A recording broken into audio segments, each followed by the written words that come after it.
नमस्कार. सरकारी कर्मचारी या यूट्यूब चॅनलमध्ये आपलं खूप खूप स्वागत आहे. राज्य शासकीय कर्मचाऱ्यांना महागाई भत्ता 60% दराने महत्त्वपूर्ण शासन निर्णय निर्गमित. चला तर याबाबतची सविस्तर माहिती पुढील प्रमाणे पाहूया.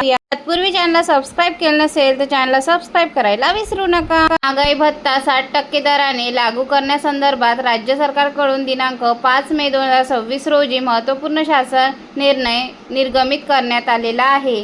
केंद्रीय वित्त विभाग नवी दिल्ली यांच्या दिनांक 22 एप्रिल 2026 रोजीची प्रत महाराष्ट्र राज्यातील दुय्यम न्यायालयीन अधिकाऱ्यासंदर्भात माहिती व योग्य त्या कारवाईकरिता अग्रेषित करण्यात आलेली आहे. यानुसार केंद्र शासनाच्या वित्त मंत्रालयाच्या उपरोक्त नमूद कार्यालयातील ज्ञापनानुसार दिनांक 1 जानेवारी 2026 पासून लागू करण्यात आलेली 2% म्हणजेच 58% ते 60% महागाई भत्त्यातील वाढ व ज्ञापनात नमूद इतर तरतुदी महाराष्ट्र राज्यातील दुय्यम न्यायालयातील कार्यरत न्यायिक अधिकाऱ्यांना तसेच सेवानिवृत्त न्यायिक अधिकाऱ्यांना लागू राहतील असे नमूद करण्यात आलेले आहे. त्यानुसार आता महाराष्ट्र राज्यातील दुय्यम न्यायालयातील कार्यरत न्यायिक अधिकाऱ्यांना तसेच सेवानिवृत्त न्यायिक अधिकाऱ्यांना दिनांक 1 जानेवारी 2026 पासून 60% दराने महागाई भत्ता अनुज्ञेय राहील. तसेच सदर महागाई भत्त्याच्या वाढीची रक्कम रोखीने अदा करण्याचे निर्देश देण्यात आलेले आहेत. धन्यवाद.